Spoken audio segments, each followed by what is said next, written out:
Olá, amigos do canal O Importante é Saber. Estamos aqui hoje mais uma vez trazendo conteúdo para vocês de qualidade, voltando à playlist entrevistas. E hoje a gente vai falar de um tema pouco divulgado, pouco conhecido, mas de muita relevância social. Vamos falar da violência doméstica, vamos falar das diversas formas de violência, né? E toda essa questão de pandemia, do aumento do número de casos, né? É algo que tem crescido muito, mas tem trazido muito pouco conhecimento para a gente. E, com base nisso, a gente vai buscar aí uma especialista, né? Uma mestre na área de ciência social, a Fernanda, que está aqui com a gente hoje, que vai falar um pouco disso, falar do seu artigo publicado na revista Queco da UFRJ e trazer para a gente, né, números, trazer para a gente circunstâncias que estão presentes aí, né, no dia a dia da violência, especificamente no trabalho dela, Rio de Janeiro, mas que a gente pode abarcar para todo o Brasil, porque a questão da violência doméstica, ela foge a um estado X ou Y, ela é nacional, tá? E aproveitando então, desde já vou pedir agradecer a todos, pedir a Fernanda que se apresente para a gente começar aí esse bate-papo de hoje. Olá, eu sou Fernanda Brandão, assistente social, formada pela UFRJ, onde fiz o mestrado em serviço social também, e especialista em saúde da mulher, pelo Instituto de Atenção à Saúde, ESFA, da UFRJ, né? Instituto de Atenção à Saúde São Francisco de Assis. E eu me aproximei dessa temática ainda na graduação, né? Um tema que é gravíssimo, né? Muito sério. A gente hoje está numa pandemia. O tema da violência contra a mulher é uma pandemia, e estamos numa pandemia dentro de uma pandemia, né? Então, é importante um espaço que a gente, todos os espaços em que a gente possa estar tratando desse tema. Eu agradeço, né, a oportunidade de estar falando mais uma vez a respeito, porque é preciso enfrentar isso de todas as formas possíveis, né? Verdade. Esse canal procura sempre trazer a oportunidade de divulgar assuntos relevantes, independente da temática. Não há preconceito, não há nenhuma forma de censura. O que a gente puder trazer de conteúdo e de algo a acrescentar, a gente vai estar sempre trazendo. E eu li, né, o artigo que você escreveu na revista Queco da UFRJ, né, do Programa de Pós-Graduação, e ali você faz uma apresentação, né? Eu queria que você falasse um pouquinho desse trabalho para a gente. Esse trabalho, né, falando da violência de gênero no Rio de Janeiro, em tempos de pandemia, e aí eu apresento a questão colocando a gravidade, né? Nesse momento, muitas mulheres nessa situação de isolamento, com dificuldades de fazer denúncias, né? Apesar que foi oferecido está sendo oferecido uma forma de denúncia online, né, nos diversos municípios, no Rio de Janeiro também, mas são várias questões que não é tão simples assim, né, a mulher chegar a denunciar. E nesse período da pandemia, né, naturalmente a mulher confinada, ela vai estar mais tempo com o agressor, e nós sabemos que o agressor, a grande maioria são os companheiros, né, dessas mulheres. Então, eu apresento nesse artigo essa discussão, né, falando dessa relação, dessas relações, né, conflituosas, das formas de violência, de números da violência, números recentes dessa violência, de todas as formas, né, de violência contra a mulher, porque a gente tem a violência física, sexual, psicológica, patrimonial. Sumiu aqui a... Opa! Estou te ouvindo perfeitamente. Posso continuar? Pode sim, estou te ouvindo e te vendo. Então, como eu falava, a gente tem diversas formas de violência, e nesse artigo eu apresento essas questões, né, e faço toda essa discussão, e falando também, apresentando a rede de atendimento a mulheres em situação de violência no Rio de Janeiro. Sim. Não, o trabalho é muito interessante, e eu queria começar aqui falando de algo que até eu mesmo desconhecia, né? Lendo o seu trabalho aí, eu vi, você faz menção à Convenção de Belém do Pará de 1993. Por que não tem essa divulgação? Por que ninguém fica sabendo disso? Isso, né, como você até havia, a gente falava ainda há pouco, né, antes da gravação, fica mais no campo ali da pesquisa, né, mas a Convenção de Belém do Pará foi a primeira convenção que tratou da questão do tema da violência de gênero, né, que instituiu ali os países a serem signatários e partirem para leis, a partir da convenção, começaram a ser criadas, né, no âmbito internacional, as leis nos países de enfrentamento à violência de gênero. Uhum. É muito interessante, porque eu acho que, assim, deveríamos ter uma divulgação maior, né? Acho que assuntos tão importantes e tão relevantes mereceriam um destaque grande da mídia e, infelizmente, a gente não vê nada disso, né? Acompanhando o seu trabalho aí, né, nessa publicação, a gente vê, né, o aumento de casos, né, chega a ser absurdo o percentual de aumento de casos da violência, né, no Rio de Janeiro especificamente, que é o estado abordado na pesquisa, mas que com certeza a gente sabe que isso aí não fica restrito ao Rio de Janeiro, né? Ela tem um foco muito grande no Brasil inteiro. E o trabalho é muito interessante, traz números, eu vou até depois falar um pouquinho desses números mais para frente. E eu vi uma série de... E eu acho que o trabalho é legal, que ele vai além da questão da violência, ele traz mais conteúdo. Uma das coisas também interessantes que eu vi no seu trabalho é que você faz menção à portaria 2282 de 2020 do Ministério da Saúde, que traz os procedimentos para interrupção da gravidez por estupro, né? O quanto o governo consegue criar dificuldades para um tema, para um procedimento que o legislador não quis estabelecer tanta dificuldade, até por ser traumático, né? O que você imputa essa portaria trazer tantos problemas para a mulher já vítima de um crime gravíssimo conseguir pôr fim ao resultado daquele crime? A gente vê nesses últimos anos muita dificuldade no acesso aos direitos humanos das mulheres, né? E a saúde da mulher. E aí, como eu menciono nesse artigo, a mulher ela vem de uma violência assim, terrível, né? Uma violência sexual, um estupro, que a gente, né, só de imaginar é algo terrível. Então, e você imagina você, né, chegar aos profissionais de saúde e você passar por toda uma investigação, né, se a mulher ela tem um pensamento porque por lei, né, ela pode interromper a gravidez se ela for vítima de estupro, essa decisão ela precisa ficar a cargo dessa mulher. Então, esses pontos colocados nessa portaria, eles vêm assim, como eu menciono no artigo, é uma outra violência para a mulher já violentada. Né? Então, é muito complicado essa questão, porque a mulher ela precisa, nessa hora, ela ser acolhida e não passar por uma outra violência. Então, isso é muito difícil e a gente vê porque se a gente for pensar hoje, a nível federal, existe um ministério, né, da mulher, de direitos humanos, e a gente tem conhecimento que não há praticamente orçamento, um orçamento mínimo está sendo usado, né, praticamente inexistente, se a gente for comparar com os governos anteriores, voltado às políticas para as mulheres, à política de enfrentamento à violência contra a mulher. Então, a gente vê, aí a gente entende, né, essa posição, essa portaria vindo do governo federal, de que ao invés de fortalecer o acolhimento à mulher, pelo contrário, né, viola, mais uma vez, os seus direitos humanos. Sim, sim. E você acha que a bandeira, né, desse atual... A portaria é do ano passado, 2020, né?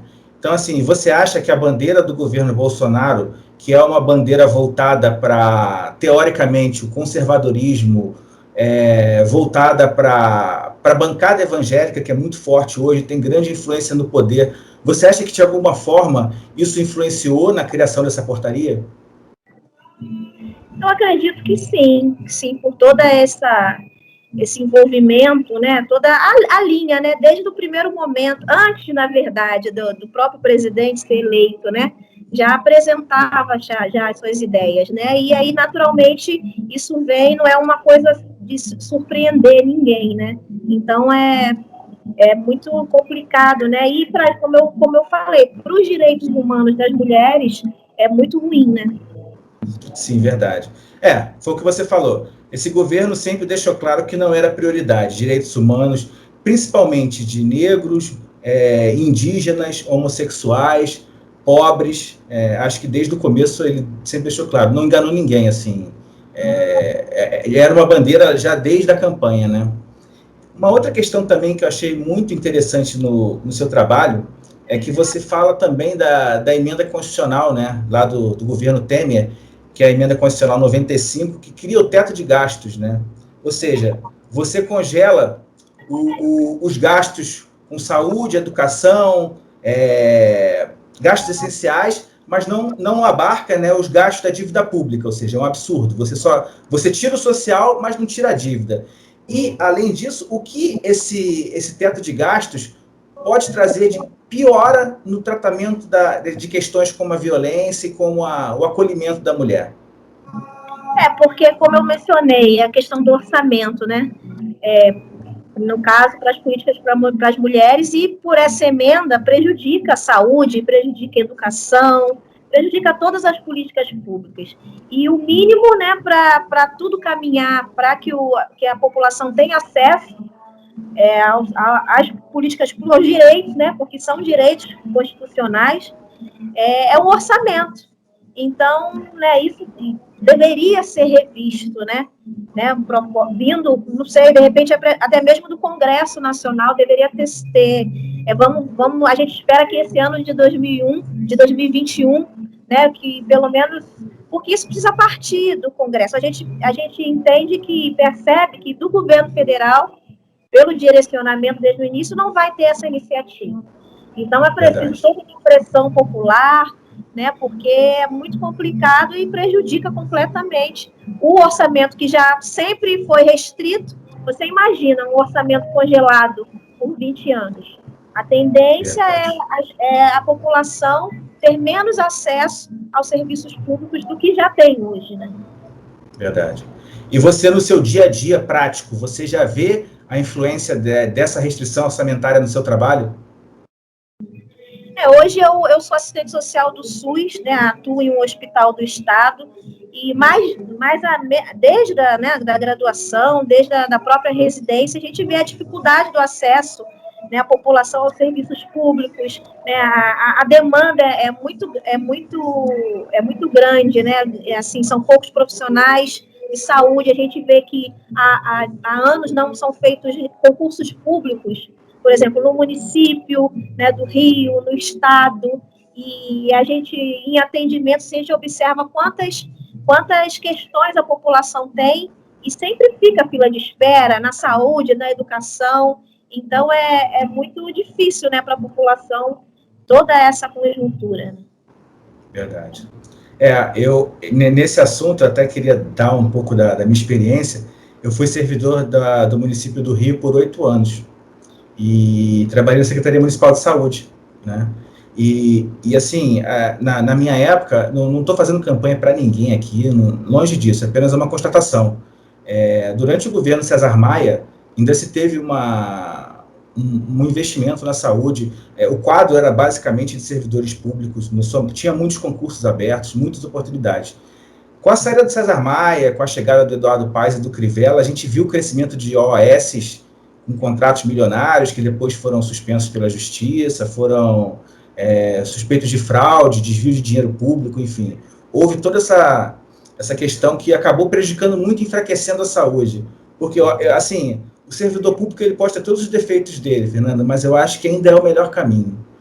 Eu vejo o servidor público motivado, o melhor caminho para você conseguir o objetivo final do serviço público eficiente. Eu acho, não desmerecendo uma OAS, mas eu acho que você dá margem a terceiros, há muita coisa que pode acabar prejudicando, entendeu? E, infelizmente, a política de valorização do servidor público no Brasil, ela foi abandonada já há muito tempo. Isso prejudica muito.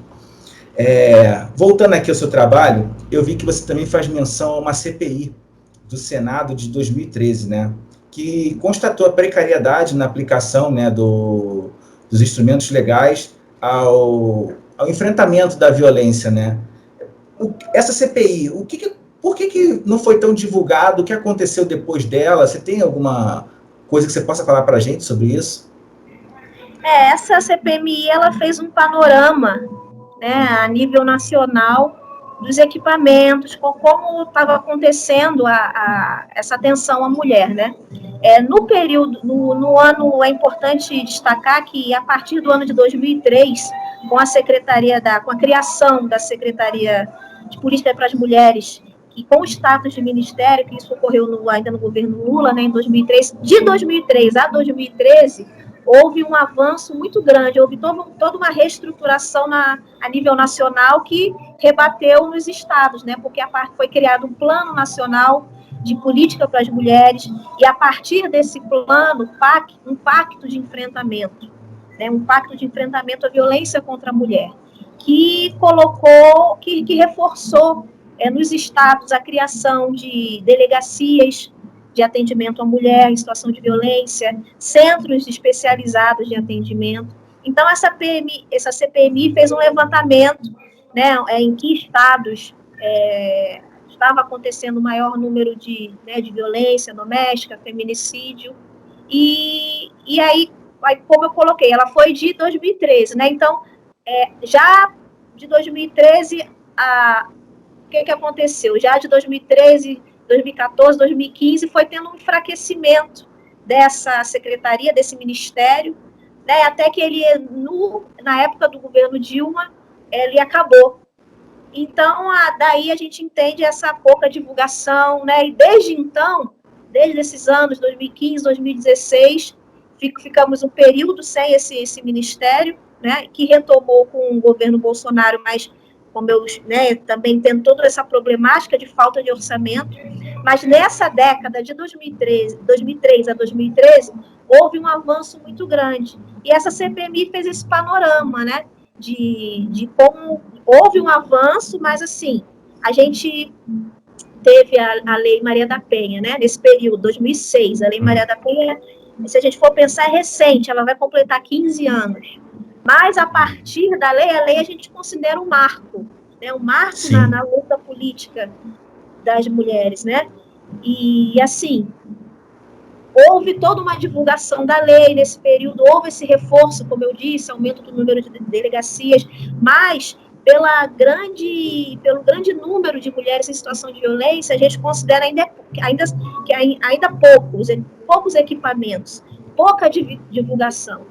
Nessa década que eu falei, havia campanhas na mídia, frequentemente, outdoor, muita coisa, mas de lá para cá o orçamento só foi se reduzindo e hoje a gente vê mínimas campanhas, tudo com muita dificuldade, equipamentos são muito sucateados, há muitos anos não há concurso público, então a gente considera necessário até mesmo concursos públicos para profissionais nessa carreira da questão de gênero, da atenção às políticas para as mulheres. Então é preciso mais profissionais. E os recursos humanos, nesse tema, ele é fundamental, porque as equipes técnicas precisam estar qualificadas para atender essas mulheres. Isso faz toda uma diferença nessa temática. Sim. Não adianta você querer recrutar sem ter uma especialidade, sem ter um critério, né? É um assunto muito complexo, é um atendimento diferenciado, você tem que ter do outro lado um profissional muito apto a dar esse suporte. Às vezes, a simples formação da pessoa não é 100% eficaz no melhor atendimento possível, né? É verdade. A gente vê muito isso. Seguindo aí o seu trabalho, eu vi uma tabela no conteúdo, né, de violência no Rio de Janeiro que me assustou. Eu até anotei aqui, vou trazer os dados aqui para quem está nos assistindo. Essa tabela ela vai refletir o ano de 2019, correto? Isso. No Rio de Janeiro, violência física, 41.366 casos de lesão corporal. Se você considerar na violência física, o homicídio consumado ou tentado, esse número vai para 42.382. A violência psicológica, 41.048. O estupro, 4.687. A tentativa de estupro, 335. A violência moral, 31.798 casos. E a violência patrimonial, 5.937 casos. É muito alto, né, Fernanda? Tá muito... Sem contar aquelas mulheres que não vão denunciar, né? Ou seja, os casos que ficam restritos a dentro de casa e que não vão para uma delegacia ou não vão para um órgão de controle, né? É verdade, eu ia colocar justamente isso. A estimativa é que somente metade das mulheres que sofrem violência chegam a denunciar, né? Esses registros são o que foi denunciado, né?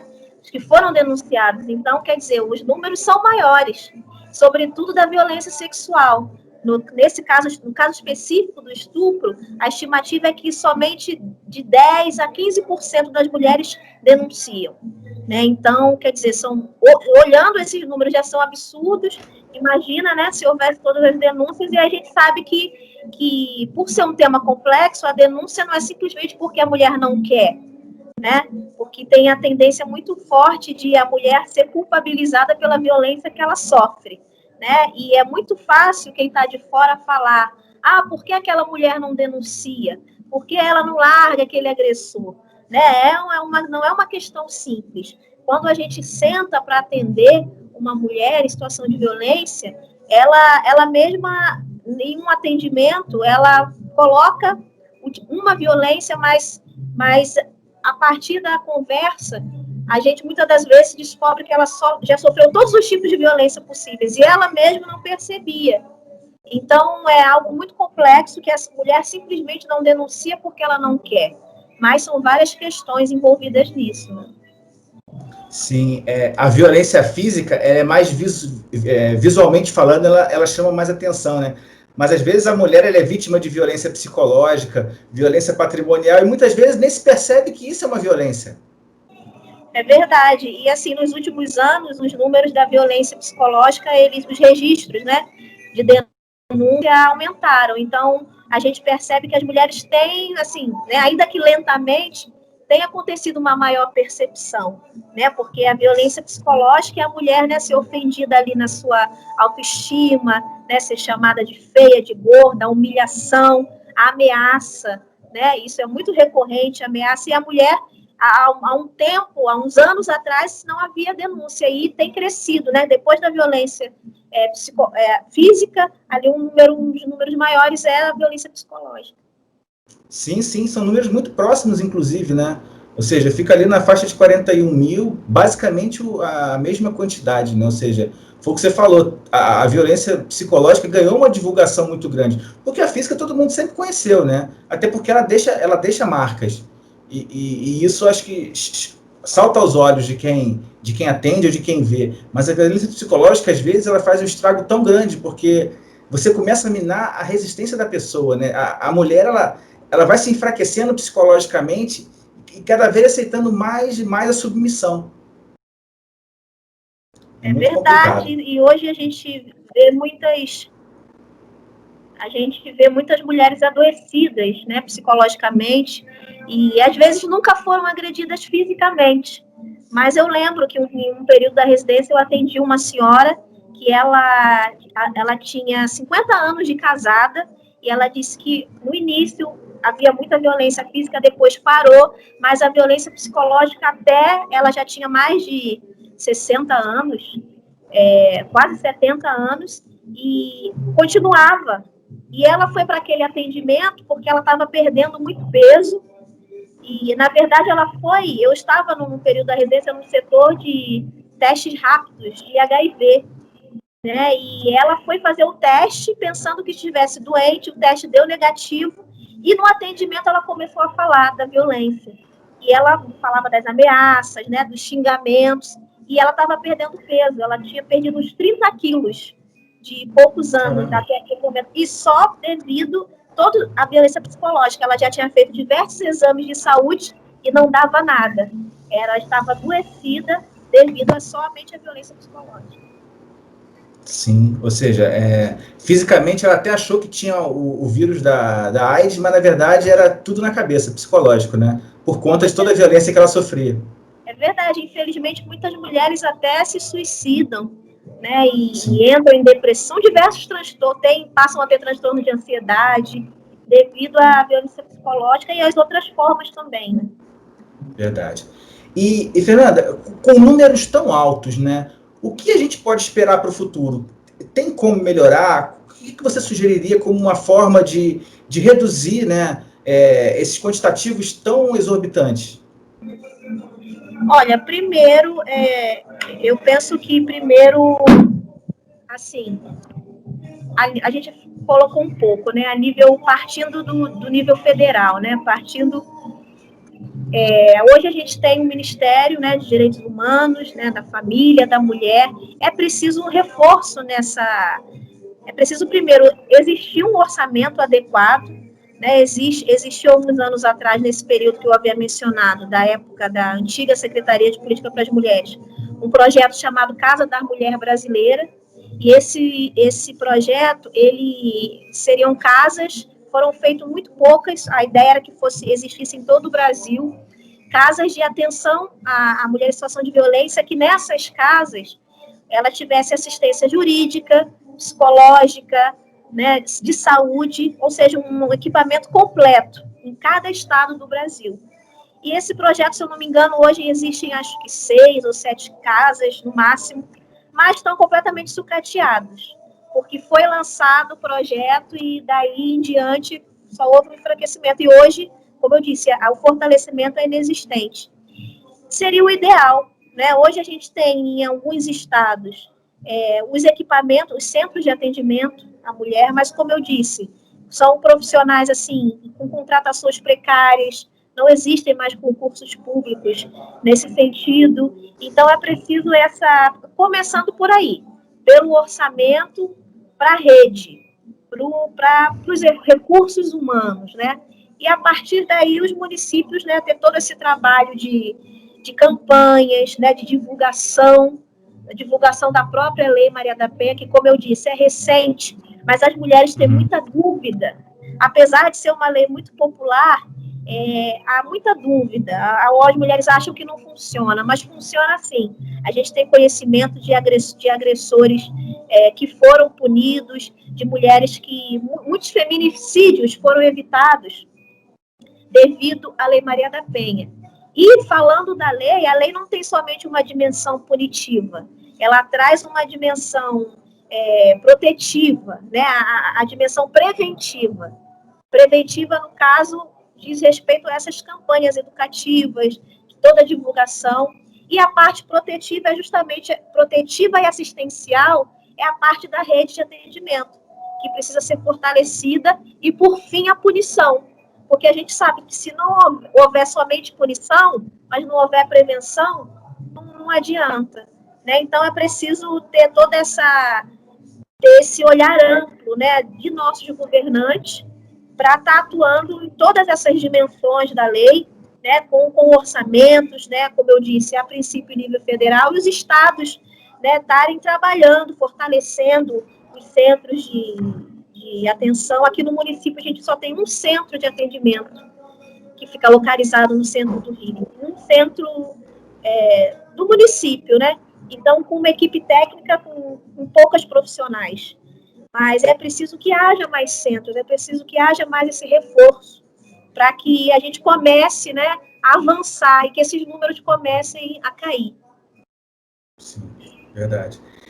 Eu me lembro bem que, assim, logo que surgiu a Delegacia da Mulher, foi o projeto inicial, né, do governo do estado do Rio, acho que foi um dos primeiros estados do Brasil a ter a Delegacia da Mulher, a famosa DEAN, e a ideia do governo do estado naquela época sempre foi a mulher atender a mulher, né? A mulher entendendo mais a mulher do que um homem, permitindo a mulher falar mais, falar com mais detalhes, se sentir mais à vontade no atendimento. E durante muito tempo foi assim, mas hoje eu vejo em delegacias da mulher cada vez menos a presença de policiais mulheres, né, e um aumento do número de policiais homens, que muitas vezes acabam por não levar a sério ou por tentar desconfigurar a violência ocorrida. Você já percebeu isso também, ou é algo só da minha cabeça? Sim, é verdade. Assim, primeiro é bom esclarecer que a denúncia da questão né, do caso de violência contra a mulher, ela pode ser feita em qualquer delegacia, né? Porque são poucas delegacias, a gente tem mais, um número maior de DEANs na região sudeste. Mas a mulher pode denunciar em qualquer delegacia. Infelizmente, os profissionais, falta capacitação a esses profissionais. É claro que a mulher, ela, né, naturalmente, pode vir a ser mais sensível na escuta, né? Mas ainda assim, é necessário, é praticamente inexistente essa capacitação dos profissionais. Então, muitas vezes a mulher sofre novamente uma violência dentro do equipamento que deveria, né, dar toda uma atenção, uma orientação. Então, isso é fato porque as mulheres nos contam, né? As mulheres, quando vão denunciar, e às vezes um profissional vai um profissional com a mulher para a denúncia e ainda assim é criada uma dificuldade para ela fazer aquele boletim de ocorrência. Como eu disse, ela é perguntado, um exemplo, é perguntado se a mulher quer mesmo fazer aquela denúncia, ou conversas do tipo, você pensa melhor, você não muda sua atitude, você tem certeza que você quer fazer isso? Então, é difícil, né? E a gente entende isso porque é uma questão que é cultural, né? Que é cultural e é uma cultura machista entranhada muito forte na nossa sociedade, que a gente precisa debater, que a gente precisa, como eu dei uns exemplos de como isso tem que ser enfrentado por toda a sociedade, né? Tem uma série, se eu não me engano, é do Globoplay, acho que é Bom Dia Verônica, não sei, não estou me recordando, que conta exatamente isso, conta a história de uma mulher que ela é vítima de violência doméstica, o marido dela é um coronel da polícia militar, e ela um dia toma coragem de... Não sei se você já assistiu essa série. Não, ela mas não assisti. Depois eu vou até te indicar. Ela toma coragem de denunciar, né? Liga para uma delegacia, não delegacia da mulher, uma delegacia normal, e conta que é vítima. E as pessoas todas meio que não levam a sério e tal. E, sendo que uma policial feminina, ela ouve a história e começa a investigar por conta própria. E ela chega no absurdo do nível de violência que o marido dessa mulher, esse policial militar, esse coronel, cometia. Inclusive, ele era um serial killer. Ele matava outras mulheres, ele recrutava mulheres junto com a ajuda dela. Ela era obrigada a ir com ele para a rodoviária de São Paulo para poder pegar aquelas mulheres que vinham do norte para trabalhar, né? Supostamente, eles iriam dar um emprego para essa mulher. Ela vinha no ônibus, normalmente do estado do Maranhão, e aí ela chegava na rodoviária de São Paulo, eles falavam, não, a gente tem um emprego para você e tal, vamos lá para casa. E aí, no final, acabava matando a mulher. Ele torturava e depois matava. É uma série muito interessante que traz um pouco dessa sistemática, né, de uma mulher interpretando o sentimento da mulher. É bem interessante. E foi muito bom. Fernanda, para terminar essa entrevista, eu vi na sua conclusão do seu trabalho, né, que você fala um pouco da omissão do governo federal, né, nessa questão toda que você falou, de orçamentária, de próprias políticas públicas, né? Você traz também no seu trabalho uma relação de órgãos, né, voltados para essa área da mulher no Rio de Janeiro. Depois até eu vou ver se eu posso disponibilizar a revista, o link da revista, ou então, para quem quiser, na área dos comentários, deixa o e-mail que eu mando a revista, é bem interessante, tem outros aspectos também na revista bem interessantes. E eu queria, assim, para concluir essa entrevista aqui com a gente, que você falasse, assim, o que você mais tem vontade de falar, ou se tem mais alguma coisa que você queria abordar, ou então simplesmente se despedir. Foi muito produtivo e eu gostei muito do assunto, né? De trazer essa abordagem sobre um outro aspecto, para mim, inédito em algumas áreas, que eu não conhecia. Assim, como eu mencionei também logo no início da nossa conversa, a primeira coisa é a gente estar conversando a respeito desse tema, né? Eu sempre tenho feito, né, rodas de conversa com mulheres. Hoje, como eu disse, eu atuo no SUS e também esse ano agora pretendo estar ali em meio àqueles pacientes, naquele meu local de trabalho, estar conversando com aquelas mulheres, com as equipes de saúde dessa temática, porque muitas mulheres têm medo, muitas mulheres ainda não sabem para onde se dirigir, né? Então a gente precisa estar conversando, né? Trazendo homens para o debate, porque, né, tá ali envolvidíssimo nessa questão, né? Eles estão, e a gente precisa estar falando, estar escrevendo, né? Hoje, quando eu comecei a escrever essa temática, a pesquisar na graduação, era praticamente inexistente esse tema no serviço social, para você ver, né? De um tempo para cá que aumentaram as publicações. A gente achava mais bibliografia nas ciências sociais e pouco no serviço social. Então, hoje já tem mais profissionais envolvidos, pensando na saúde. A saúde é uma das primeiras portas que a mulher bate, as mulheres em situação de violência. Então, os profissionais de saúde precisam estar atentos a isso, né? Existe a notificação dessa violência que precisa ser feita para a gente trabalhar justamente a favor de políticas públicas para as mulheres. É preciso ser quantificado, né? Os dados, a gente precisa estar divulgando esses dados que você mencionou, que eu coloco no meu artigo, eles são do dossiê Mulher do Rio de Janeiro, de uma publicação da Secretaria de Segurança do Estado, uma publicação anual, importantíssima para esse enfrentamento, porque esses números, né, são base de pesquisas e das políticas públicas, principalmente.